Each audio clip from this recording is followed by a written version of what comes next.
आइए दोस्तों, आज हम लोग देखते हैं यूपी बीएड काउंसलिंग 2023 के बारे में पूरी की पूरी जानकारी।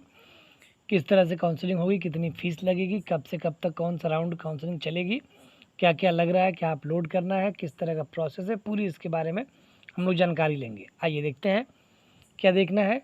यूपी बीएड काउंसलिंग प्रोसेस 2023, आइए देखते हैं। यूपी बीएड 2023 से 25 के लिए 2 साल का बीएड है, उसके लिए काउंसलिंग है। कौन सी यूनिवर्सिटी करा रही है? बुंदेलखंड यूनिवर्सिटी झांसी काउंसलिंग करा रही है। उसका शेड्यूल हम लोग देखते हैं जो 2023 में इसका काउंसलिंग होने वाली है। आइए देखते हैं। सबसे पहले हम लोगों को ये जानना है कि जो फेज़ 1 की काउंसलिंग होगी, किसकी? फेज़ 1 की जो काउंसलिंग होगी वो कब से कितने रैंक की होगी? तो 1 से लेके 75,000 तक, 1 से लेके 75,000 तक जिन लोगों की रैंक है, सब लोग आप लोग रिजल्ट देख ही चुके होंगे। जिन लोगों ने नहीं देखा है उसकी वेबसाइट पर जा कर के, जहाँ से आपने एडमिट कार्ड निकाला था, वहीं से लॉगिन आईडी और पासवर्ड डाल करके आप अपना रैंक देख सकते हैं। तो 1 से लेकर के 75,000 तक जिनकी भी रैंक है उनकी काउंसलिंग फेज़ 1 में होगी।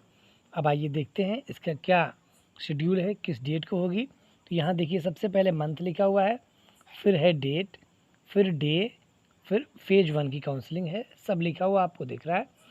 सितंबर 15 से काउंसलिंग स्टार्ट हो रही है, मतलब फर्स्ट फेज की फर्स्ट काउंसलिंग कब से स्टार्ट हो रही है? 15 सितंबर से। ठीक है, फ्राइडे है, फ्राइडे को 15 सितंबर है, इस दिन से स्टार्ट होगा। तो 15 से लेकर के और 21 तक, देखिए यहाँ से लेके यहाँ तक जो ये लाइन लगी है, 15 से लेके 21 तक क्या होगा? यहाँ तक ये जो इतना लाइन है, इतने तक रजिस्ट्रेशन होगा और चॉइस फिलिंग होगा। क्या होगा? देखिए इधर लिखा हुआ है रजिस्ट्रेशन और चॉइस फिलिंग। कब से कब तक होगा? 15 तारीख से लेकर के 15 सितंबर से लेकर के और 21 सितंबर तक रजिस्ट्रेशन भी होगा और चॉइस फिलिंग होगा। चॉइस फिलिंग में क्या करना है? जो भी आपको कॉलेज चाहिए, जो भी यूनिवर्सिटी चाहिए, आपके रैंक के अनुसार मिलता है, और रैंक के अनुसार ही मिलता है, आपकी कैटेगरी के अनुसार मिलता है। तो आपको चूज करना है जो आपको कॉलेज लेना है, और गलती से ऐसा कॉलेज ना चूज करिएगा जहाँ नहीं लेना है एडमिशन, क्योंकि जो कॉलेज आपको मिल जाएगा उसमें एडमिशन लेना ही है। आप अगले राउंड की काउंसलिंग में नहीं बैठ सकते हैं। अगर आपको कॉलेज मिल जाता है तो आपको अगले राउंड की काउंसलिंग में नहीं बैठना है। ठीक है, तो इस बात का ध्यान रखिएगा। जो कॉलेज आपको लेना है वही कॉलेज इसमें चूज कराइए, चाहे यूनिवर्सिटी हो चाहे कॉलेज हो। आइए आगे देखते हैं कि जो अगला है 22 तारीख क्या होगा? 22 सितंबर को, यहाँ पे हम लोग आते हैं 22 सितंबर को क्या होगा। तो 22 सितंबर को केवल चॉइस फिलिंग होगा, मतलब इस दिन रजिस्ट्रेशन नहीं हो सकता। मतलब रजिस्ट्रेशन आपको 15 से लेकर के 21 सितंबर के बीच में रजिस्ट्रेशन प्रोसेस पूरा कर लेना है। चॉइस फिलिंग 15 तारीख से लेकर 22 तारीख तक होगी, जैसा कि डेट आपको दिख रहा है, एकदम क्लियर दिख रहा है। और 23 तारीख को सीट अलॉटमेंट हो जाएगा। सीट अलॉटमेंट का मतलब रिजल्ट आ जाएगा कि आपको कौन सा कॉलेज मिला है। और उसके बाद जब ये कॉलेज आपको अलॉट हो जाएगा, किस दिन? 23 सितंबर को। ठीक है, 23 सितंबर को क्या होगा? कॉलेज आपको अलॉट हो जाएगा। उसके बाद 24 तारीख से 28 तारीख के बीच में जो ये डेट है, 24 तारीख से 28 तारीख के बीच की डेट है, जो इसमें क्या होगा? Seat confirmation and fees payment लिखा है। सीट कन्फर्मेशन और फीस पेमेंट होगा। क्या होगा? सीट कन्फर्मेशन और फीस पेमेंट। ठीक है, कब से कब के बीच में? 24 से 28 के बीच में फ़ीस पेमेंट होगा। और आप कंफर्म करेंगे, हाँ भैया मुझे कंफर्म हो गया है, सीट यही लेना है हमें कॉलेज, और फ़ीस पेमेंट करेंगे। कितनी क्या फ़ीस होगी इसके बारे में हम लोग आगे चर्चा करेंगे, पहले ये शेड्यूल देख लिया जाए। तो सबसे पहले आपने देखा कि 15 तारीख से लेकर के, सितंबर के महीने में, सितंबर चल ही रहा है, 15 से लेकर के और 21 तारीख तक रजिस्ट्रेशन होगा, चॉइस फिलिंग होगा। बीएड के लिए है, आप सब लोगों को पता है। 22 तारीख को आपका रजिस्ट्रेशन नहीं होगा, केवल चॉइस फिलिंग होगा, मतलब कॉलेज आपको सेलेक्ट करना है। और 23 तारीख को, 23 सितंबर को पहला जो राउंड का फेज काउंसलिंग हो रही है उसका सीट का अलॉटमेंट हो जाएगा। और जब सीट अलॉटमेंट हो जाएगा तो आपको बाकी फ़ीस जमा करना है। क्या है ये आगे बताएंगे आपको, कितनी फ़ीस जमा करना है, कितनी पहले होती है, कितनी बाद में होती है। काउंसलिंग के समय कुछ फ़ीस जमा होती है, कुछ फ़ीस बाद में जमा होती है आपको कॉलेज मिलने के बाद। ये हो गया फर्स्ट राउंड का। आइए अब देखते हैं सेकेंड राउंड का फेज सेकेंड के लिए रैंक कितना है 75,001 से लेकर 75,001 से लेकर के और 2 लाख तक के बीच में जितने भी बच्चे हैं उनके लिए आप देखते हैं क्या शेड्यूल है। तो 23 सितंबर से लेकर के इनका रजिस्ट्रेशन केवल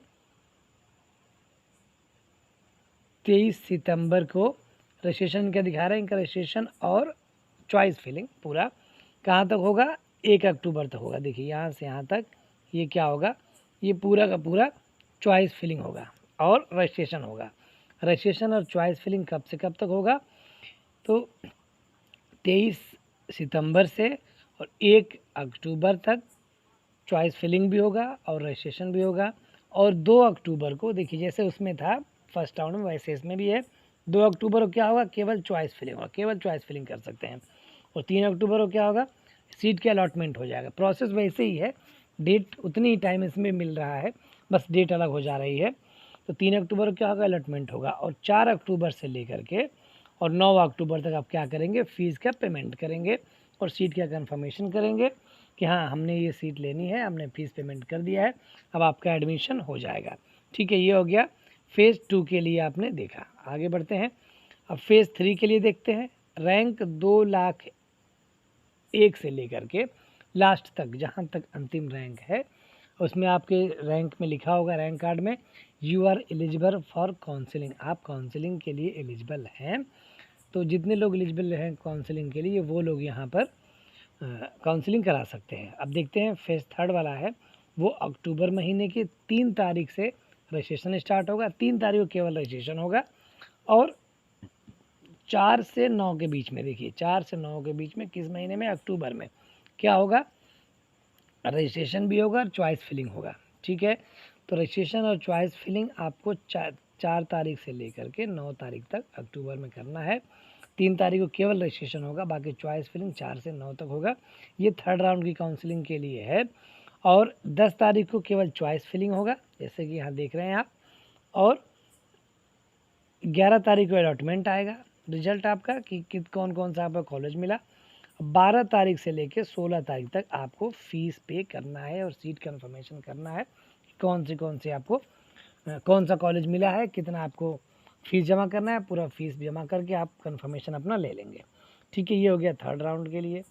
अब पूल काउंसलिंग है। पूल काउंसलिंग क्या है ये आगे बताते हैं, पहले आप ये जान लीजिए कि पूल काउंसलिंग में ये होता है कि इसमें एडमिशन पूरी फ़ीस जमा करके होती है।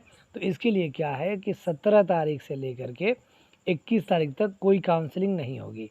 इसमें डेटा को मिलाया जाए, कितने सीट खाली है, कहाँ पे क्या खाली है, कितने कॉलेज वालों को एडमिशन लिया गया, कितने नहीं लिया गया, ये इसके बारे में जानकारी इसमें दी जाएगी। और उसके बाद आगे जो ये वाला आपको दिख रहा है, ये इतना, ये मतलब 22 तारीख से 27 तारीख तक इसमें क्या होगा, रजिस्ट्रेशन होगा, चॉइस फिलिंग होगा और पूल काउंसलिंग होगा। मतलब इसमें रजिस्ट्रेशन होगा और चॉइस फिलिंग होगा, किसके लिए, पूल काउंसलिंग में। पूल काउंसलिंग क्या है ये आपको आगे बताते हैं। अब देखिए इसमें चॉइस फिलिंग और रजिस्ट्रेशन हो गया 28 तारीख कब से कब, 22 तारीख से 27 तारीख तक। 28 तारीख तो क्या होगा, चॉइस फिलिंग होगा। 29 को क्या होगा, अक्टूबर महीने की बात हो रही है, अलॉटमेंट हो जाएगा सीट का। 30 अक्टूबर और 31 अक्टूबर को अलॉटमेंट लेटर डाउनलोड किया जाएगा। देखिए पूल काउंसलिंग में क्या होगा कि पूरी की पूरी फ़ीस आपको इकट्ठे जमा हो जाती है, पूरी फ़ीस ऑनलाइन आपकी कट जाती है और जो कॉलेज आपको एक मिल गया वहीं जाके आपको एडमिशन लेना होता है, नहीं लेते हैं तो आपको पैसा नुकसान हो जाता है। कैसे, इसके बारे में आगे बात करते हैं, आइए देखते हैं। डायरेक्ट काउंसलिंग भी है। डायरेक्ट काउंसलिंग में क्या है देखते हैं।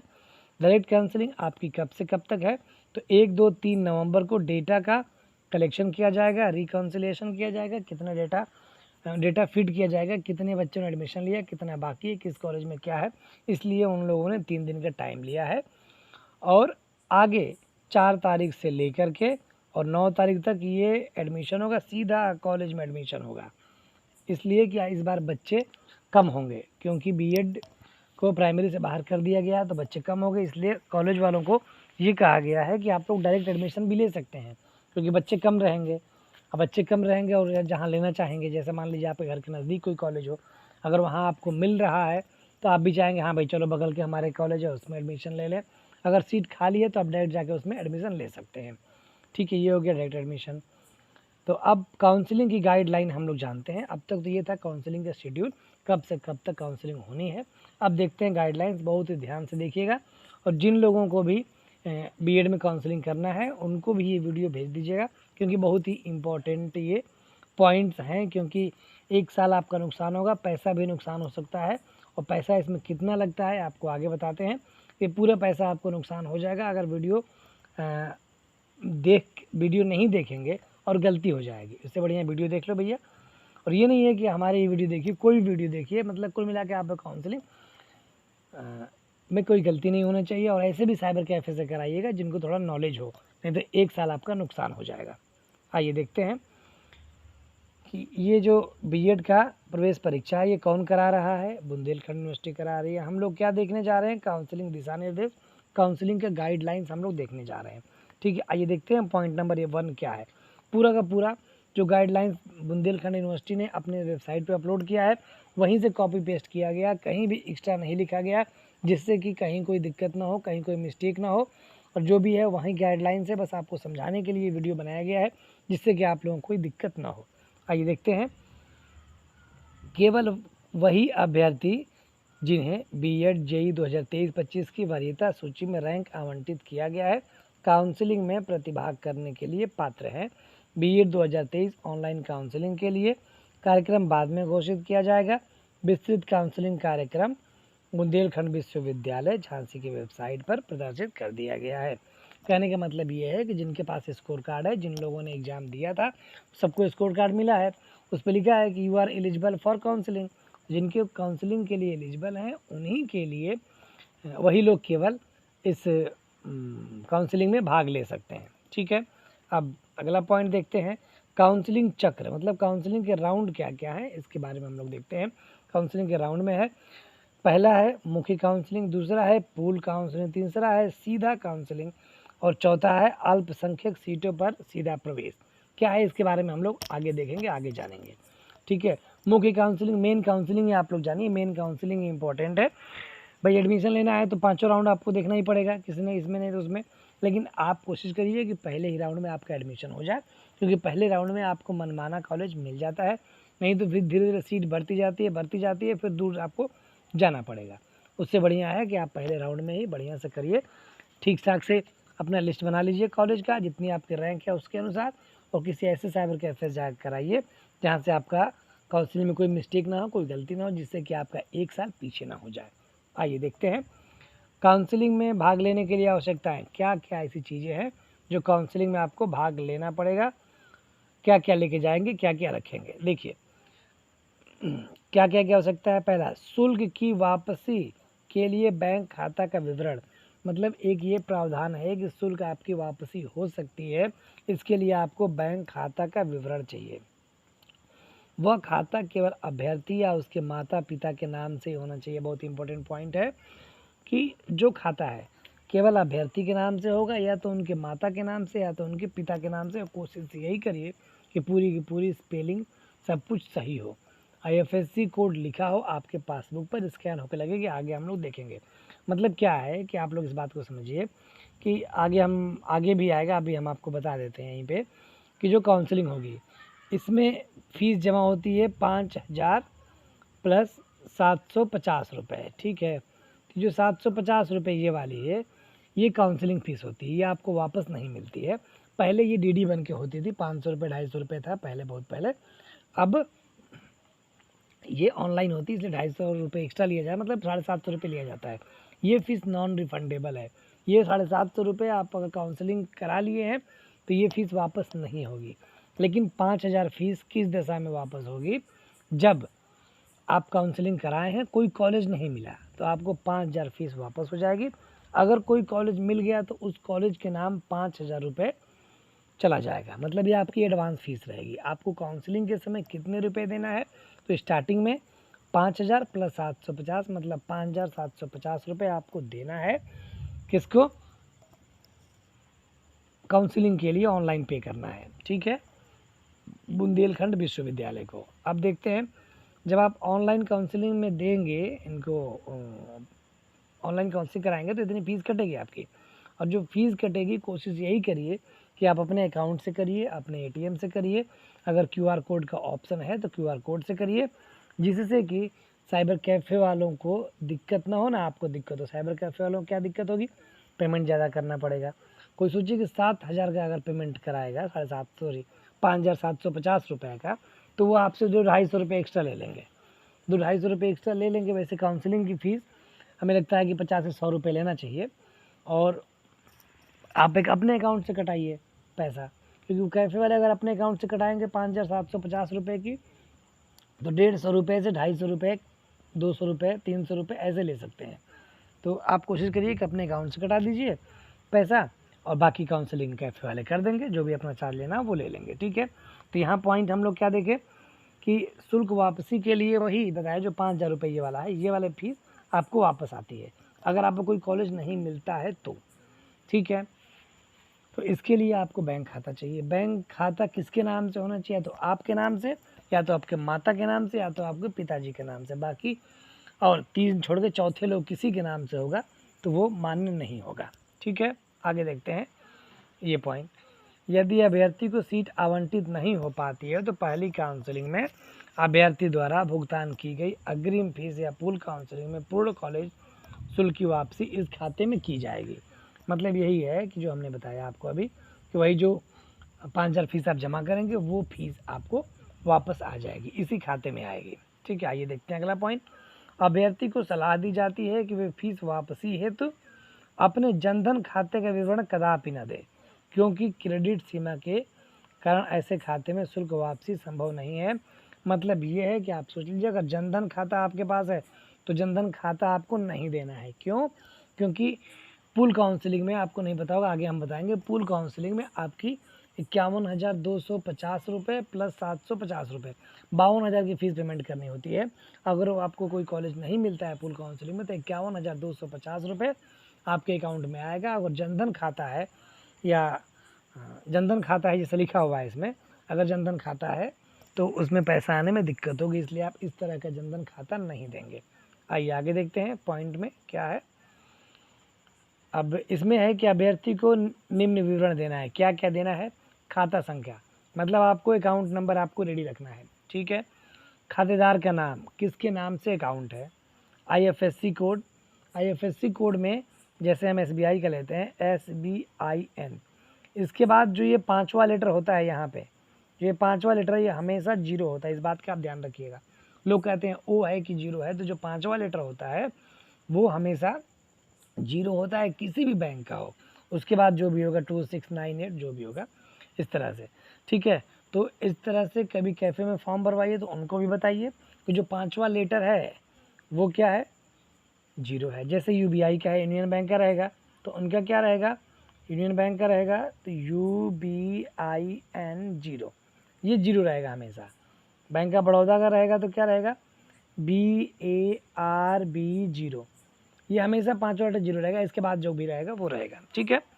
तो इस तरह से ये चीज़ भराते समय जब आप ऑनलाइन कराएं काउंसलिंग तो इस बात का ध्यान रखेंगे। नहीं, पिछले साल 2021 वाले में कई लोगों का पैसा इसी वजह से रुक गया था, क्योंकि सब लोगों ने क्या किया था कि 0 के जगह पे O लगा दिया था, इस वजह से गलती हो गई थी और बैंक अकाउंट में खाता आने में दिक्कत हो गई थी। इस बार उसी साल से इन लोगों ने फिर पासबुक को स्कैन करा के मंगाने लगा, और जब पासबुक को स्कैन करा के लगाएंगे तो उसमें क्वालिटी क्लियर होनी चाहिए, अकाउंट नंबर दिखना चाहिए साफ साफ, और नाम दिखना चाहिए, आईएफएससी कोड दिखना चाहिए, ठीक है। अगर नहीं दिख रहा है तो उसको आप बगल में पेन से लिख दीजिए, जिससे कि वहाँ पे समझ में आ जाए। अगर नहीं दिख रहा है तो आप पेन से ऊपर नीचे कहीं जहाँ भी जगह रहता है, पासबुक में जगह रहता है, 3 चीज़ भी ज़रूर मेंशन करेंगे, किसके नाम से है, और आईएफएससी कोड क्या है, और अकाउंट होल्डर का नाम क्या है, आईएफएससी कोड क्या है, अकाउंट नंबर क्या है, और कौन सा बैंक है। 4 चीज़ आपको एकदम पूरा दिखना चाहिए उसमें, ठीक है। अब देखिए नोट में क्या लिखा हुआ है, और ब्रांच क्या है, ब्रांच भी दिखना चाहिए। आईएफएससी कोड डाल देंगे, ब्रांच भी उसमें लिखना पड़ेगा कहाँ पे ब्रांच है, ठीक है।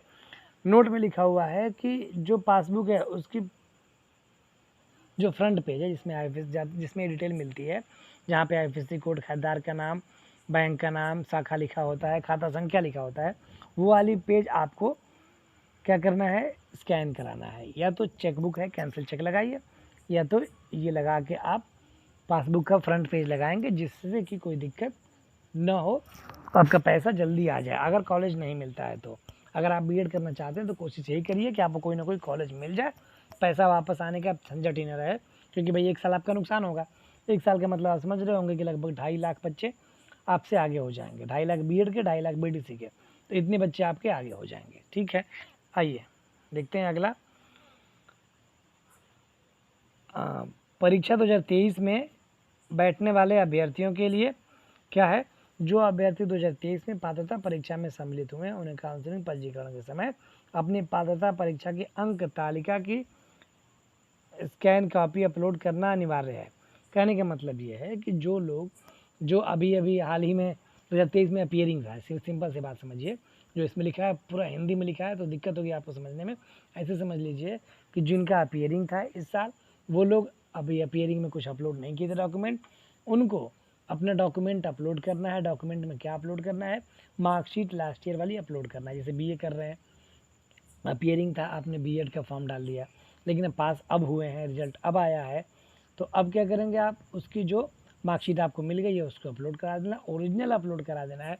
अगर ओरिजिनल आपके पास नहीं है तो उस दशा में इसमें लिखा हुआ है कि ओरिजिनल अगर आपके पास नहीं है तो आप नेट कॉपी भी लगा सकते हैं, लेकिन वह प्राचार्य या विश्वविद्यालय के रजिस्ट्रार, परीक्षा नियंत्रक या अधिकृत पद धारक द्वारा सत्यापित होना चाहिए। अगर सत्यापित ना हो, सत्यापित का मतलब आपको मोहर लगाना, अटेस्ट करा लेना है, जहाँ से कॉलेज से पढ़ रहे हैं वहीं जाके, या विश्वविद्यालय में पढ़ रहे हैं वहीं जा करके, या डाइट में पढ़ रहे हैं वहाँ जा करके आप मोहर लगवा लेंगे, मोहर लगवा के लेके आ जाएंगे, वो मान्य होगा। बिना मोहर के मान्य नहीं होगा, इसमें लिखा हुआ है। आइए आगे देखते हैं। अब पहली काउंसलिंग के बारे में बात करते हैं, राउंड 1 के बारे में। पहले क्या होगा, पंजीकरण। जैसा कि हम आपको पहले बता चुके हैं कि पहले क्या होगा, आपका पंजीकरण होगा। पंजीकरण में इसमें लिखा हुआ कि स्टेट रैंक के आधार पर काउंसलिंग को विभिन्न चरणों में विभाजित किया जाएगा। केवल घोषित स्टेट रैंक सीमा के भीतर आने वाले अभ्यर्थी उस चरण में भाग ले सकेंगे। विस्तृत चरणवार कार्यक्रम काउंसलिंग से पहले घोषित किया जाएगा। ये आपको बताया ना कि जो काउंसलिंग का शेड्यूल है, जैसे हमने बताया 1 लाख से 75,000 पहले दिन में आएंगे, 75,000 से 2 लाख दूसरे दिन में आएंगे, दूसरे दिन में दूसरी काउंसलिंग में, तीसरी काउंसलिंग में 2 लाख से लास्ट तक आएंगे, उसके बाद फुल काउंसलिंग में आएंगे। तो कहने का मतलब ये है कि जो जिनका शेड्यूल है उसी शेड्यूल में ही आएंगे। कोई अगल बगल शेड्यूल चाहेंगे कि भाई हम पहले हो जाएं या बाद में हो जाएं, तो ऐसे शेड्यूल में नहीं आएंगे। हाँ, जिन लोगों की छूट गई है, मान लीजिए आपकी रैंक 1 से 75,000 के बीच में है, और आप मान लीजिए आपका 50,000 रैंक है, तो आप पहले राउंड के लिए होंगे क्योंकि 1 लाख से 75,000 काउंसलिंग में आप आएंगे। तो आपका 50,000 है, तो आप नहीं करा पाए, छूट गया, किसी कारणवश नहीं कर पाए, तो अगले काउंसलिंग के लिए आप एकदम एलिजिबल हैं, एकदम आप कर सकते हैं। ऐसा नहीं कि आपका छूट गया तो आप नहीं कर सकते हैं। जिनका अभी चल रहा है, जिनका काउंसलिंग चल रहा है, पिछला जितने छूटे हैं वो सब आ सकते हैं। ठीक है, अगले नहीं आ सकते हैं, क्योंकि अगला भाई आपकी रैंक कम है तो आप नहीं आ सकते हैं। जिनका रैंक ठीक है वो लोग पहले आएंगे। ठीक है, कम का मतलब ये है कि आपका काउंसलिंग बाद में है। कम का मतलब ये है कि आप कम नंबर पाए हैं। ठीक है, आइए देखते हैं आगे। अभ्यर्थी को अपने लॉगिन विवरण में लॉगिन करके यदि वे पासवर्ड भूल गए हैं तो अपना पासवर्ड फॉरगेट भी कर सकते हैं। ठीक है, काउंसलिंग शुल्क और अग्रिम शुल्क भुगतान किया जाएगा। ठीक है, आगे देखते हैं। अब देखिए, जो हम बताएं वहाँ पे वो चीज़ यहाँ पे आया है कि अभ्यर्थी को 5,750 रुपये देना है, जिसमें 5,000 रुपये कॉलेज का फीस है और 750 रुपये काउंसलिंग फीस है। ठीक है, debit card, credit card, net banking के माध्यम से ऑनलाइन ही पेमेंट करना है। देखिए लिखा हुआ किस तरह का पेमेंट होगा, only online payment will be acceptable. ठीक है, केवल ऑनलाइन पेमेंट ही एक्सेप्ट होगा। अब देखते हैं, यदि अभ्यर्थी को सीट आवंटित नहीं होती है तो कॉलेज की फ़ीस 5,000 वापस हो जाएगी। हमने आपको पहले बताया कि जो कॉलेज की फ़ीस है वो वापस आपकी हो जाएगी। कितनी? 5,000 आपकी फ़ीस वापस हो जाएगी। ठीक है, आइए देखते हैं। यदि अभ्यर्थी को सीट आवंटित होती है, यद्यपि वह इसकी पुष्टि नहीं करता है तथा कॉलेज में प्रवेश नहीं लेता है, तो कॉलेज की अग्रिम फीस 5,000 वापस नहीं की जाएगी। ये पॉइंट भी हम आपको पहले बता चुके हैं कि अगर आपको कॉलेज मिल जाता है तो आपको पैसा नहीं रिफंड होगा, कोई पैसा वापस नहीं आएगा, आपको कॉलेज में एडमिशन लेना ही पड़ेगा और अगली काउंसलिंग में भी आप नहीं बैठ पाएंगे, या तो कहीं जाकर डायरेक्ट एडमिशन कराइए, वो बात अलग है। ठीक है, आगे देखते हैं। यदि अभ्यर्थी को सीट आवंटित की जाती है और वह इसकी पुष्टि करता है तो वह राशि कॉलेज में समायोजित की जाएगी। यदि अग्रिम शुल्क आवंटित महाविद्यालय शुल्क से अधिक है तो अतिरिक्त राशि महाविद्यालय से वापस की जाएगी।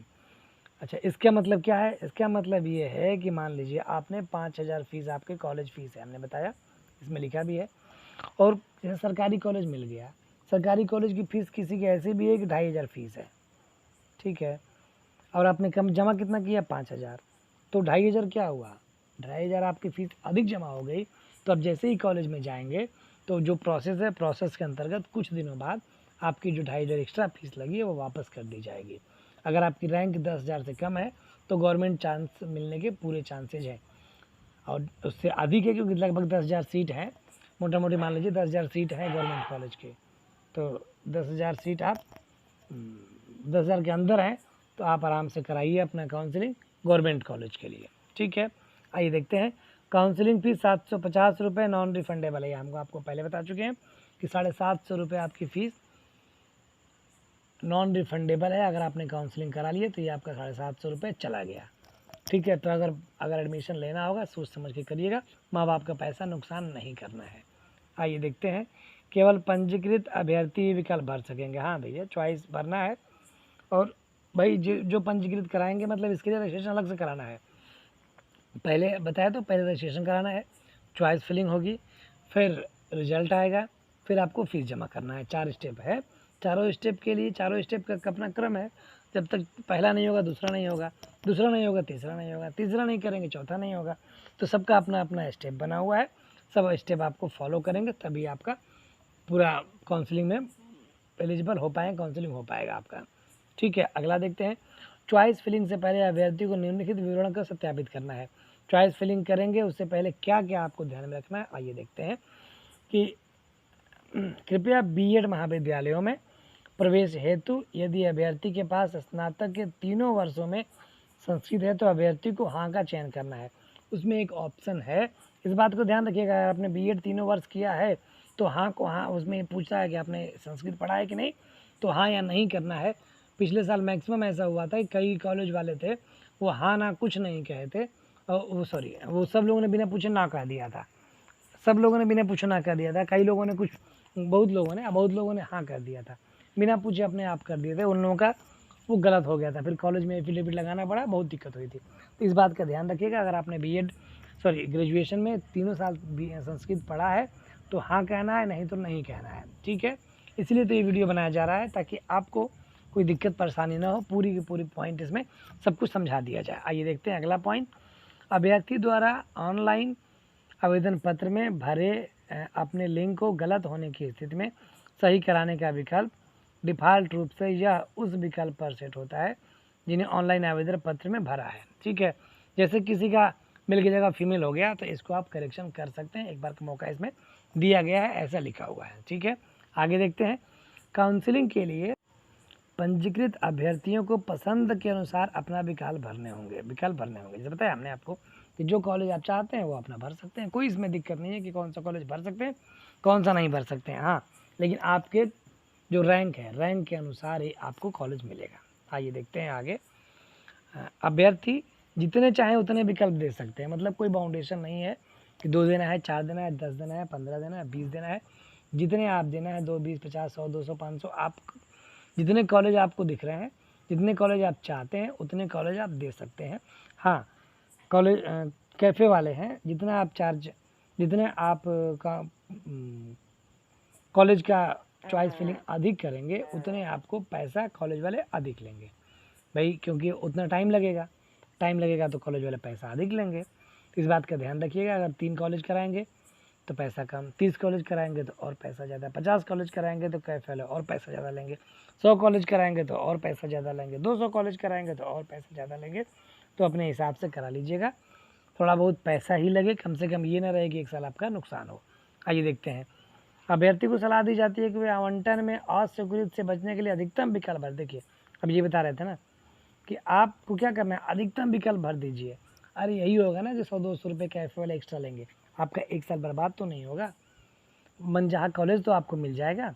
ठीक है, तो उससे सबसे बढ़िया यही है कि आप कॉलेज की लिस्ट बना के लाइए, एकदम कॉलेज की लिस्ट आप बना के लाइए, कौन कौन सा कॉलेज भरना है, और उसी क्रम में बना के लाइए जिस क्रम में लगाना है। पिछले बार क्या हुआ था कि एक बंदा सब गवर्नमेंट कॉलेज कराया 50 ठो, गलती से एक 25वें नंबर पे प्राइवेट कॉलेज हो गया था, उसको प्राइवेट कॉलेज मिल गया, तो गलत है ना। ध्यान नहीं दिया, कैफे वाले ने ध्यान दिया, उस बंदे ने ध्यान दिया नहीं दिया, दोनों लोगों ने ध्यान नहीं दिया, हाँ सबमिट कर दीजिए हो गया। तो आधे गलती कैफे वाली की थी, आधे गलती उसकी थी, लेकिन नुकसान किसका हुआ, कैंडिडेट का हुआ ना। कैफे वाला तो बोल देगा सॉरी भैया हम देख नहीं पाए, तो इतने कहने से उसका तो काम हो गया, चलो भैया ठीक है नहीं हुआ, चाहे चलो कुछ पैसा वापस कर दिया चलो, लेकिन इतने से नहीं होता है ना, कुछ कम से कम आपको भी देखना चाहिए। आपका 1 साल नुकसान हुआ, आपका 1 साल कैरियर बर्बाद हुआ, तो उससे बढ़िया है कि आप देख के ध्यान से फॉर्म भराएंगे। ठीक है, आइए देखते हैं। विकल्प कई सत्रों में भरे जा सकते हैं। लॉग आउट करने से पहले इन विकल्पों को सेव करते रहना चाहिए। जो डेटा सेव नहीं किया गया वो समाप्त हो जाएगा, पुनः भरना पड़ेगा। कहने का मतलब ये है कि जैसे आप मान लीजिए 5 कॉलेज चूज किए, फिर उसके बाद भूल गए, अरे तो हमको अब कॉलेज है नहीं समझ में आ रहा है, तो क्या करें, तब करेंगे चलो भैया से पूछ लेंगे, भाजी से पूछ लेंगे। तो आप जाके भैया भाभी से अपने पूछेंगे, जिन लोगों ने किया है, या कोई टीचर हैं कोई सर हैं उनसे आप पूछ लेंगे, हाँ भैया थोड़ा बताइए कि बीएड में हमने एडमिशन लेना है, कौन कौन सा कॉलेज ठीक रहेगा, तो उन्होंने बताया कि ये कॉलेज ठीक रहेगा, वो कॉलेज ठीक रहेगा। तो इसके लिए आप क्या करेंगे, फिर जितना आपने किया जितना आपने चॉइस फिलिंग किया उसको आप सेव कर लेंगे। ठीक है, फिर अगले राउंड की काउंसलिंग में फिर आप जब आप लॉगिन करेंगे, लेकिन जो टाइम दिया है उसी टाइम में करना होगा। इस 4 दिन का टाइम दिया उसी 4 दिन में करना होगा, ऐसा नहीं कि उसके बाद नहीं करें, उसके बाद करेंगे तो ये नहीं होगा। आपको क्या करना है, आपको जो टाइम दिया गया है उसी टाइम में करना है। हाँ, इकट्ठे नहीं, जैसे अभी नहीं किया तो अब लॉगिन कर लिया तो अब करना ही है, नहीं। आप अभी नहीं मन कर रहा, अभी नहीं समझ में आ रहा है, शाम को करिए, शाम को नहीं समझ में आ रहा है सुबह करिए, सुबह नहीं तो दोपहर में करिए। आपको जितने बार मर्जी, 3 बार 4 बार 5 बार 8 बार 10 बार, इससे कोई बाउंडेशन नहीं है, कितने बार आप लॉगिन करके कर सकते, जितनी बार मर्जी उतनी बार करके आपको क्या करना है, लॉक नहीं करना है। लॉक अगर कर दें, केवल आपको सेव करना है। अगर सेव भी नहीं करेंगे तो 20 आपने, मान लीजिए कि आपने 20 कॉलेज सेलेक्ट किया और 20 कॉलेज को आपने सेव नहीं किया, तो 200 के 200 आपके चले जाएंगे, उड़ जाएंगे। तो उससे बढ़िया है कि आप सेव करते रहिए। ठीक है, सेव करते रहेंगे तो आपका उस उतने पे सेव रहेगा, उसके बाद फिर आप जब भी लॉगिन करेंगे उसके आगे आप ना बढ़ा लेंगे। ठीक है, चेंज भी कर सकते हैं, ऐसा नहीं कि आप जैसे सेव कर लिए बाद में अरे ये तो नहीं करना था, चेंज भी कर सकते हैं। और इसमें चेंज भी कर सकते हैं, डिलीट भी कर सकते हैं, ऐड भी कर सकते हैं, ऊपर का नीचे करना, नीचे का ऊपर करना, अदला बदली करना, और सब ऑप्शन रहता है। बस या तो आपको जानकारी हो, या तो आपको जहाँ साइबर कैफ़े में करा रहे उनको जानकारी हो, जानकारी पूरी होनी चाहिए। जानकारी होगी तो आप एकदम आराम से कर सकते हैं। आइए देखते हैं अगला पॉइंट। अभ्यर्थी द्वारा भरे गए विकल्प अंतिम है और एक बार लॉक होने के बाद इसे बदला नहीं जा सकता। इस प्रकार अपने स्वयं के हित में अभ्यर्थियों को वरीयता के आवश्यक क्रम में अधिक से अधिक संख्या में कॉलेज विकल्प को भरना होगा। वही जो हमने बताया आपको अभी ऊपर, ये बताया कि जब एक बार लॉक हो जाएगा तो वो कुछ नहीं हो सकता। आपने 2 कॉलेज किया चूज, उसके बाद लॉक कर दिया, अब कुछ नहीं हो सकता है। 2 कॉलेज मिला नहीं मिला तो नहीं मिलेगा। ठीक है, तो अब फिर आपको पूल काउंसलिंग के लिए, डायरेक्ट एडमिशन के लिए सोचना पड़ेगा। इसलिए इस बात का ध्यान रखिए, लॉक नहीं करना है, सेव करना है, ये बात आप ध्यान रखिए, लॉक नहीं करना है आपको। इसलिए बार बार कहा जा रहा है कि आप लोग अगर नहीं आता है तो किसी कैफ़े वाले जाकर कराइएगा, वो भी ऐसे कैफ़े से जिनको की जानकारी होगी। ठीक है, आइए देखते हैं। यदि किसी अभ्यर्थी ने विकल्प जमा कर दिया है लेकिन विकल्प भरने की अंतिम तिथि समाप्त होने तक लॉक नहीं किया है तो सीट आवंटन से पहले स्वतः लॉक हो जाएगा। ठीक है, देखिए इन्होंने कहा कि आपने चॉइस फिलिंग कर दिया लेकिन लॉक ही नहीं किया, भूल गए या सोचा कि छोड़ो आप नहीं करेंगे, तो ऐसा नहीं कि आपने लॉक नहीं किया तो नहीं होगा। लॉक नहीं किया तो लॉक हो जाएगा और कोई कॉलेज मिल जाएगा, तो अगर आपको नहीं भी एडमिशन लेना है तो 5,000 रुपये गया आपका, 750 तो जाएगा ही, 5,000 और चला जाएगा। तो ये उनके लिए है, मान लीजिए जिन लोगों को कॉलेज नहीं लेना है, उन लोगों ने चूज कर लिया 10 कॉलेज, बोले गए चलो जाने तो नहीं करेंगे इस बार बीजेपी, नहीं करेंगे, 10 कॉलेज चूज कर लिया, उसको डिलीट नहीं किया, सेव करके छोड़ दिया है, तब क्या होगा, ऑटोमेटिक लॉक हो जाएगा और उसमें से कोई कॉलेज मिल गया तो उनका 5,000 चला गया, बढ़ गया। ठीक है, तो इसलिए आपको इन सब बातों को ध्यान रखना है, सब बातों के एक एक पॉइंट को ध्यान रखना है जो इसमें लिखा गया है। देखिए कितना आराम से इन लोगों ने लिखा है, एकदम जैसा चाहिए वैसा लिख के दिया है बुंदेलखंड यूनिवर्सिटी वालों ने। जहाँ जहाँ समस्याएं आती हैं, काउंसलिंग इतना आसान नहीं है। आइए आगे देखते हैं। कॉलेज अलॉटमेंट, अगला पॉइंट है क्या है, कॉलेज अलॉटमेंट है। कॉलेज अलॉटमेंट में क्या है कि जो भी आपका स्टेट रैंक है उसी के अनुसार आपको कॉलेज दिया जाएगा। ठीक है, स्टेट रैंक के अनुसार आपका आरक्षण, उसके बाद स्टेट रैंक के अनुसार आपके आरक्षण में जितने आरक्षण जैसे ओबीसी हैं आपके रैंक के अनुसार, और आप ओबीसी हैं तो ओबीसी के अनुसार जितनी सीट खाली होगी उतनी मिलेगी। एससी हैं तो एससी के अनुसार मिलेंगी, ईडब्ल्यूएस है तो ईडब्ल्यूएस के अनुसार मिलेंगी, जनरल हैं तो जनरल के अनुसार मिलेंगी। ठीक है, जो लोग आरक्षण का फ़ायदा उठाते हैं उनको आरक्षण के अनुसार सीट मिलती है। भले ही इन लोगों ने लिखा है कि स्टेट रैंक के अनुसार मिलेगा, लेकिन आपको आरक्षण के अनुसार ही सीट का आवंटन होता है। ठीक है, आइए देखते हैं। लिखा है कि सीट आवंटन का परिणाम केवल साइट पे लॉगिन करके ही उपलब्ध होगी, कहीं और नहीं। कहने का मतलब यह है कि जब भी आप सीट का आवंटन देखना होगा, परिणाम देखना होगा, तो आप कैसे देखेंगे, रिजल्ट देखना होगा, हमें कौन सा कॉलेज मिला है, तो आप ऑनलाइन ही देख पाएंगे, कोई और तरीका देखने का नहीं है। आइए देखते हैं। सहायता प्राप्त सरकारी स्ववित्त पोषित महाविद्यालयों में ईडब्ल्यूएस आरक्षण का पालन किया जाएगा। ठीक है, जो भी ईडब्ल्यूएस का पालन कहाँ किया जाएगा, जितने भी आपके सरकारी कॉलेज हैं या एडेड हैं, सेल्फ फाइनेंस कॉलेज हैं, सब में क्या किया जाएगा, ईडब्ल्यूएस का पालन किया जाएगा। मतलब ईडब्ल्यूएस का जो कोटा है वो लागू होगा। आइए देखते हैं अगला पॉइंट नंबर स्टेप 4 में क्या है, प्रोविजनल अलॉटमेंट कम कंफर्मेशन लेटर डाउनलोड। मतलब जब आप फीस पेमेंट कर चुके होंगे तो आपको कंफर्मेशन पेज मिलेगा। उस कंफर्मेशन पेज को क्या करेंगे, उस कंफर्मेशन पेज को आप ले करके कहाँ जाएंगे, अपने कॉलेज में जाएंगे। आइए देखते हैं क्या क्या प्रोसेस है इसका। जिन अभ्यर्थियों को कॉलेज आवंटित किया गया है उन्हें बीएड जेईई 2023 की वेबसाइट के माध्यम से अंतरिम आवंटन सह पुष्टि पत्र डाउनलोड करना होगा। अरे जिसे हम लोग कंफर्मेशन पेज कहते हैं, ऐसा लिख देते हैं ना कि ये समझ में नहीं आएगा। ये कहने का मतलब ये है कंफर्मेशन पेज कि हाँ आपका एडमिशन इसमें हो गया। कभी कभी ऐसा भी होता है कि कंफर्मेशन पेज निकलने में लेट हो जाता है फीस पेमेंट होने के बाद, उसमें घबराने की बात नहीं है, फ़ीस सक्सेस हो जाएगी। 46,250 रुपये की फ़ीस जमा होगी और उसके बाद ये निकलेगा 46,250 रुपये। कोई फिक्स नहीं है, जिस तरह का कॉलेज रहेगा उतनी फ़ीस जमा होगी। अगर प्राइवेट कॉलेज है तो वो तो फिक्स है, प्राइवेट कॉलेज की फ़ीस है 51,250 रुपये। ठीक है, इतनी फ़ीस है। आप इसमें से 5,000 पहले से दे चुके होंगे। कितने दे चुके होंगे, 5,000 आप पहले से दे चुके हैं, माइनस कर दीजिए तो कितना बचा, 46,250 रुपये बचा ना, कितना 46,250 रुपये। इतना आपको और पेमेंट करना है अगर प्राइवेट कॉलेज है तो। और सरकारी कॉलेज है, सरकारी कॉलेज की फ़ीस अलग अलग होती है, जिसकी जितनी फ़ीस रहेगी 5,000 में माइनस कर देंगे, उतनी आपको फ़ीस और जमा करानी होगी।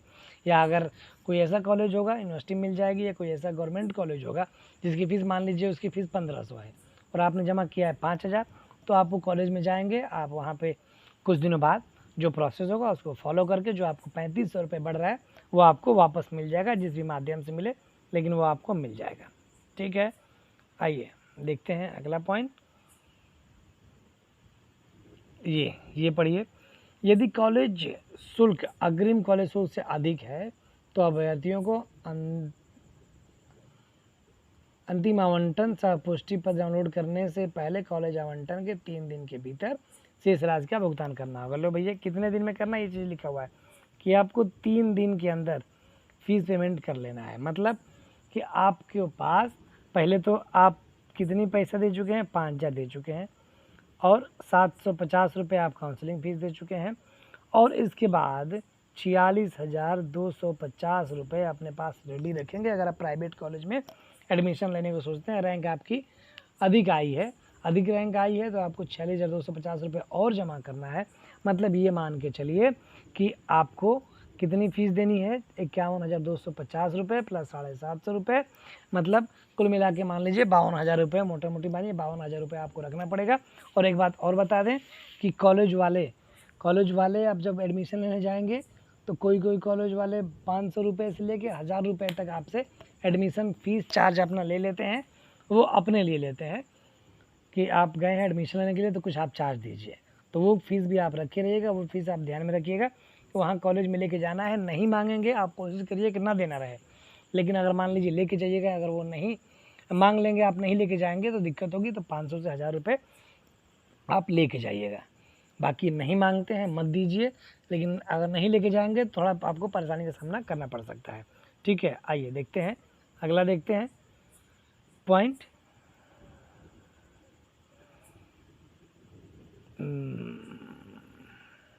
यहाँ देखते हैं, ये वाला पॉइंट था ना।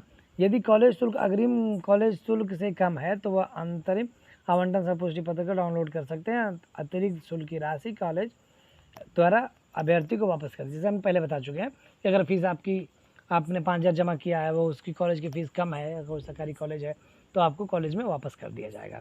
आइए देखते हैं, अनुसूचित जाति, अनुसूचित जनजाति तथा EWS अभ्यर्थियों को कॉलेज शुल्क से अधिक होने पर शेष राशि का भुगतान करना होगा। हाँ तो ठीक है, वो तो भाई जो भी है शेष राशि का भुगतान तो करना ही पड़ेगा, जितनी है सबको करना है। ठीक है, आगे देखते हैं चरण 5वां, आवंटित कॉलेज में रिपोर्ट करना।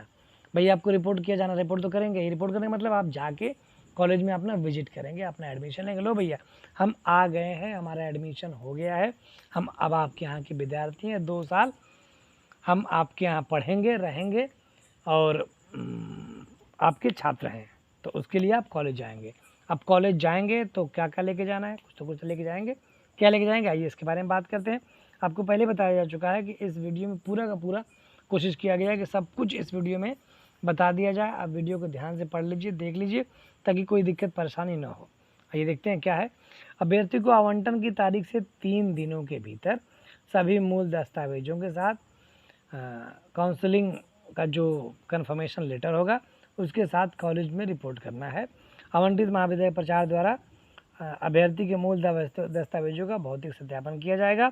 अभ्यर्थी के दस्तावेज कॉलेज प्राधिकरण द्वारा मान्य नहीं पाए जाने तक उसका अभ्यर्थन निरस्त कर दिया जाएगा। ठीक है, कहने का मतलब ये है कि आप कॉलेज जाएंगे, वहाँ अपना सारे डॉक्यूमेंट लेके जाएंगे, सारे ओरिजिनल लेके जाएंगे, और कोशिश ये करिए कि सबकी 2 फोटोकॉपी लेके जाइए, और फ्यूचर के लिए एक कॉपी बनाइए। मतलब जितने भी आपके डॉक्यूमेंट हैं स्टार्टिंग से फॉर्म भरने से लेकर के और कंफर्मेशन पेज तक जितने भी, जैसे आपने क्या किया, सबसे पहले फॉर्म भरा, उसका प्रिंट आउट निकला 2 पेज 3 पेज का। फिर उसके बाद आपने क्या किया, एडमिट कार्ड निकला, एडमिट कार्ड का भी 2 निकला, उसको रखिए। उसके बाद आपने रिजल्ट देखा जिसे स्कोर कार्ड कहते हैं, उसको भी रखिए।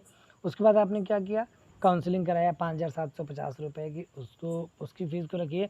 फिर आपने कॉलेज लॉक किया, उसके वैसे प्रिंट आउट तो नहीं ज़रूरत होती है, लेकिन जो कॉलेज मिला है उसका प्रिंट आउट रखिए, वो आपको काम आएगा। चॉइस फिलिंग के बाद जो आपको सीट अलॉटमेंट हुआ है उसमें जो मिला है उसको रखिए। फिर आपने 46,250 रुपये की फ़ीस पेमेंट किया, जो भी आपकी शेष राशि बचती है उतने की फ़ीस पेमेंट किया, उसकी रिसीविंग रखिए। उसके बाद कन्फर्मेशन पेज निकला है उसकी रिसीविंग रखिए। इन सब की 2-2 प्रति ले जाके कॉलेज वाले आपसे मांगेंगे, अभी भले मांगे चाहे ना मांगे, आपको 3 प्रति रखना ज़रूरी है। इसके साथ साथ आपको क्या क्या रखना है, कम से कम 4-5 फ़ोटो अपनी, प्लस हाई स्कूल का, इंटर का, ग्रेजुएशन का, और साथ ही में आधार कार्ड का, अगर आपका जाति आय निवास है, इन सब की फ़ोटोकॉपी आपको 3-3 कॉपी बना के रखना है। कॉलेज वाले 1 सेट से 2 सेट मांगेंगे, जमा होगा, 1 सेट आपकी स्कॉलरशिप में जमा होगी, तो इसलिए 1 सेट आप बना के हमेशा रखेंगे, उसी की फ़ोटोकॉपी चलाएंगे ताकि आपको दिक्कत ना हो, बार बार खोजना ना पड़े। बहुत लोग ऐसे होते हैं कि एक बार आते हैं, कैफ़े जाते हैं, कैफ़े जाके कन्फर्मेशन पेज निकलवा लेते हैं, भैया वो तो जमा कर दिए स्कूल में, फिर लग रहा है, फिर आए कैफ़े से निकलवाए, फिर गए, फिर पता चले कि स्कॉलरशिप में लग रहा है, फिर आए, फिर निकलवाए, फिर गए, फिर कॉलेज वालों ने फॉर्म भरा उसमें मांगा, तो आपको बार बार कैफ़े जाके निकलवाना पड़ेगा। इसलिए आप 2 कॉपी 1 कॉपी एक्स्ट्रा रख लीजिए। फ़ोटोकॉपी मुश्किल से कुल मिला के 30-40 डॉक्यूमेंट होगा, 40-50 रुपये लगेगा आपका, लेकिन आप रखे रहेंगे तो आपको तामझाम नहीं करना पड़ेगा। नहीं, साइबर कैफ़े में जाएंगे तो एक बार एक पेज निकलवाने के 10 रुपये आपसे ले लेगा, ठीक है। तो इसलिए आपको क्या करना होगा, इस चीज़ का ध्यान रखना होगा कि आप जितने डॉक्यूमेंट है सबकी 3 कॉपी कम से कम बनाइए। एक कॉपी आपको हमेशा अपने पास रखना है, उसको नहीं देना है जब तक कि आपका बीएड पूरा ना हो जाए, क्योंकि वो डॉक्यूमेंट कभी भी मांग लेते हैं और जितने बार आपको एग्जामिनेशन फॉर्म भरा जाएगा उतने बार आपको एक्स्ट्रा चार्ज आपको देना पड़ेगा। आपको पता नहीं होगा या पता होगा कि जितने बार एग्जामिनेशन फॉर्म भरा जाएगा उतने बार आपको एक्स्ट्रा पैसा देना पड़ेगा, एग्जामिनेशन फ़ीस, जो फीस के बाद भी वो देना पड़ेगा। तो वो तो बात की बात है, कॉलेज में अपना समझ लीजिएगा, पहले एडमिशन हो जाए उसके बाद, ठीक है। तो आप डॉक्यूमेंट लेके जाएंगे, पूरा ओरिजिनल डॉक्यूमेंट वहाँ दिखाएंगे अपने कॉलेज वालों को, उनसे कहेंगे कि भैया लीजिए ये मेरा ओरिजिनल डॉक्यूमेंट है, आप देख लीजिए, वो देख लेंगे। उसके बाद कहेंगे हाँ सब कुछ सही है। अगर उनको डाउट लगेगा तो आप वो कैंसिल भी कर सकते हैं, इसलिए कि भाई आप फर्जी हैं, तो आप कोशिश यही करिए कोई आपका फर्जी डॉक्यूमेंट ना हो। हाँ, अगर कहीं कोई कमी है तो उसको आप जाके वहाँ बताइए कि मेरा ये कमी है, या मेरा ये डॉक्यूमेंट नहीं है, या मेरा डॉक्यूमेंट खो गया, या मेरा डॉक्यूमेंट है जो हमने करेक्शन के लिए दिया है, जो भी है वैलिड रीज़न है वो उनको बताइए, जिससे कि आपका कोई दिक्कत परेशानी ना हो। आइए देखते हैं आगे, रिपोर्टिंग के लिए आवश्यक दस्तावेज। आइए देखते हैं क्या क्या डॉक्यूमेंट लेके जाना है। अभ्यर्थी को निम्नलिखित दस्तावेज मूल प्रति ले जाने की आवश्यकता होगी।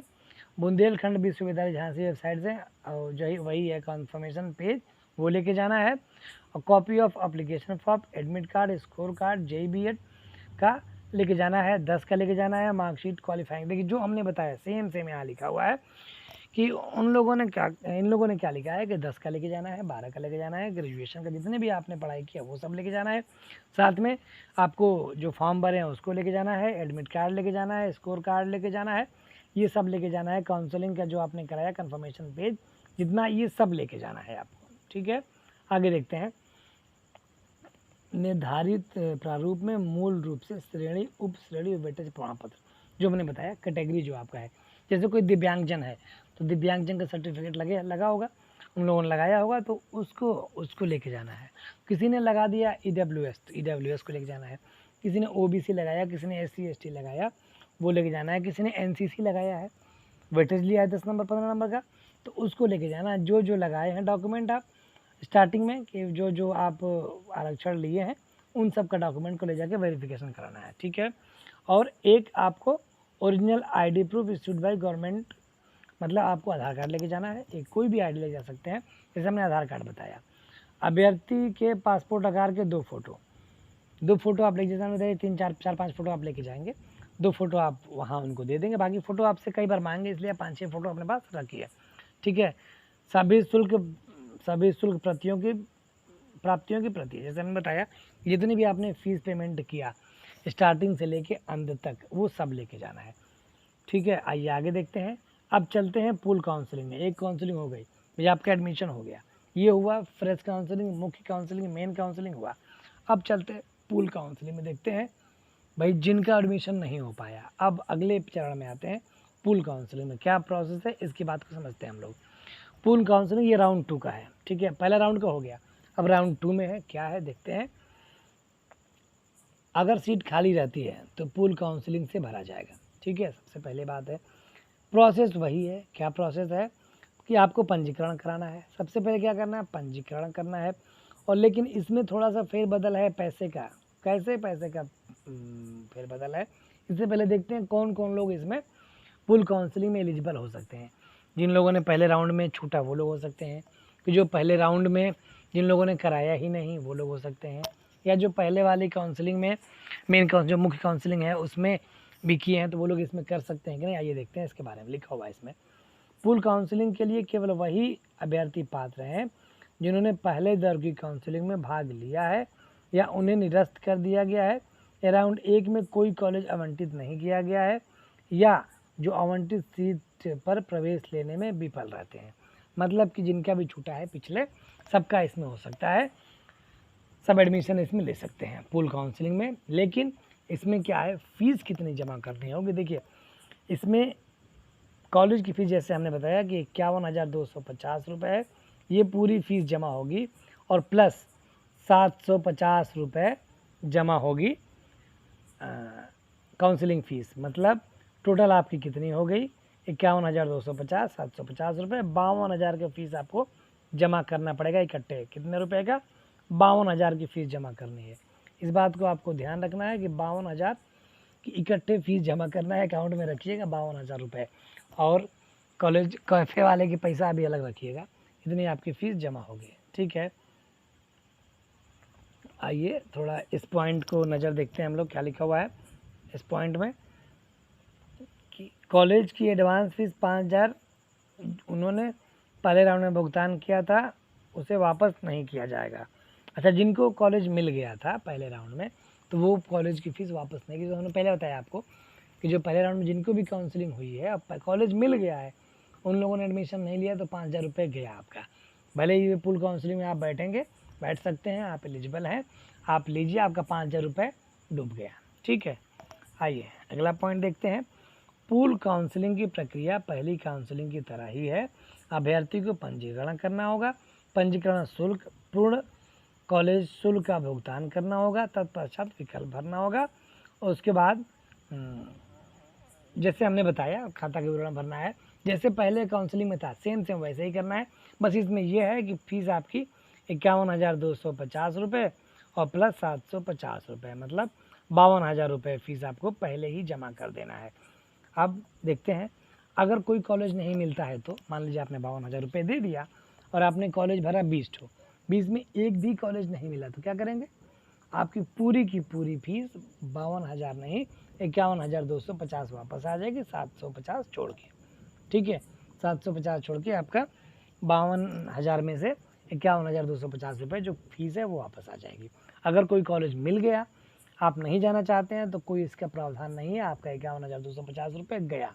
मतलब कि आपको कॉलेज मिल गया है तो आपको जाके एडमिशन लेके पढ़ना ही है, या तो छोड़ देना है, तो पैसा वापस नहीं होगा, ठीक है। आइए देखते हैं अगला पॉइंट में क्या लिखा हुआ है।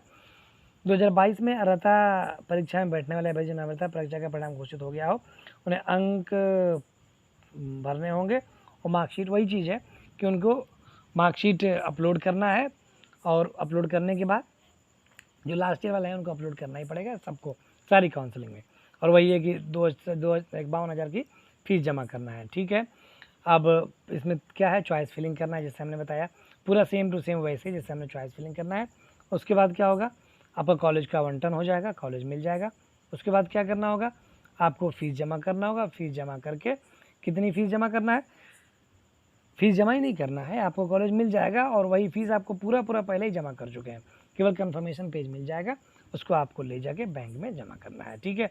जिनको कॉलेज नहीं मिलेगा, ये लिखा हुआ है यहाँ पे, जिनको कॉलेज नहीं मिलेगा उनका 51,250 रुपये रिफ़ंड कर दिया जाएगा, ठीक है। आइए देखते हैं पूल चरण 6, आवंटित वही कॉलेज में जाके आपको जमा करना है। क्या कॉलेज में जमा करना है, जो भी आपकी फ़ीस है उसको ले जाके जमा करेंगे भैया, ठीक है। अब अगला देखते हैं।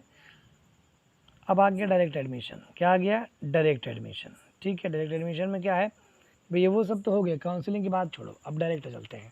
डायरेक्ट में क्या है कि काउंसलिंग का यह चक्र कॉलेज स्तर पर किया जाएगा। सीधे प्रवेश में भाग लेने वाले कॉलेजों द्वारा अपनाई जाने वाली प्रक्रिया के विस्तृत दिशा निर्देश जल्दी बुंदेलखंड विश्वविद्यालय की वेबसाइट पर दिए जाएंगे। केवल वही अभ्यर्थी काउंसलिंग के दौरान इस दौर में भाग लेंगे जिनके पास वैध राज्य के स्टैंप। देखिए इसमें क्या है, हमको आपको सीधे सीधे बता देते हैं कि ये सीधा आप डायरेक्ट जाएंगे, एडमिशन ले लेंगे। जिन लोगों ने बीएड का फॉर्म भरा था, एग्ज़ाम दिया था, जिनके पास रिजल्ट निकला है और लिखा है कि you are eligible for counselling, counselling के लिए आप एलिजिबल हैं, तो आप सीधा क्या करेंगे, जाएंगे अपने वही सारा डॉक्यूमेंट, जितना डॉक्यूमेंट हमने बताया सारा डॉक्यूमेंट लेकर के सीधा कॉलेज में जाएंगे, उस कॉलेज में अपना एडमिशन ले लेंगे। उनको पैसा देंगे कैश में, डीडी चेक जो भी कॉलेज वाले मान्य करें, आप दे करके पूरी फीस आप अपना एडमिशन ले लेंगे। बस यही है, सीधी बात है, ठीक है। तो ये सबके लिए है, सब अपना जाके उसमें ले सकते हैं, कोई इसमें दिक्कत नहीं है। सीधे प्रवेश की काउंसलिंग के लिए 750 रुपये जमा, ठीक है। वही है कि फ़ीस आपको जमा करना है, फ़ीस आपको वही 5,000 प्लस 750 रुपये। अब देखिए, एक है अल्पसंख्यक सीटों पर सीधा प्रवेश है, ये भी है कि आप जाएंगे अपने सीधे जा कर के और कॉलेज में एडमिशन आप ले लेंगे। ये किन के लिए, अल्पसंख्यक सीटों पर सीधा प्रवेश है, जितने भी अल्पसंख्यक हैं वो लोग जाके अपना सीधा प्रवेश ले लेंगे, ठीक है। अल्पसंख्यक वाले में संस्थान पहले ही अपनी गैर अल्पसंख्यक सीटों का कॉलेजों की शेष 50% सीटों के लिए नियमित काउंसलिंग में भाग ले चुके हैं। उनकी ये कि 50% पहले सीट भर चुकी है। जो सीट खाली है, अगर वो लेना चाहते हैं, सीट अगर उनके पास खाली है, तो वो लोग अपना सीट भरने के लिए जो भी अल्पसंख्यक वाले रहेंगे उनको सीट ये लोग एडमिशन ले लेंगे। ठीक है, आगे देखते हैं। काउंसलिंग का ये चक्र कॉलेज स्तर पर हो, कॉलेज वाले होंगे वही अपना करेंगे, कराएंगे। ठीक है, बस और ख़ास कुछ नहीं है, बस वही है कि फ़ीस आपकी वही लगेगी। और इसी के साथ ये पूरा का पूरा हम लोग अब देख चुके हैं काउंसलिंग कैसे करना है, क्या करना है, किस तरह से होगी। और अगर वीडियो आप लोगों को अच्छी लगी हो तो अपने दोस्तों के साथ, जिनको भी बीएड करना है उनको काउंसलिंग कराएंगे ही, तो उनको सबको शेयर कर दीजिए, जिससे कि उनको भी इसके बारे में जानकारी हो जाए और कहीं कोई दिक्कत परेशानी ना हो। क्योंकि आपके चलते अगर आपका दोस्त का भलाई हो रहा है तो बहुत ही अच्छी बात है। Thank you.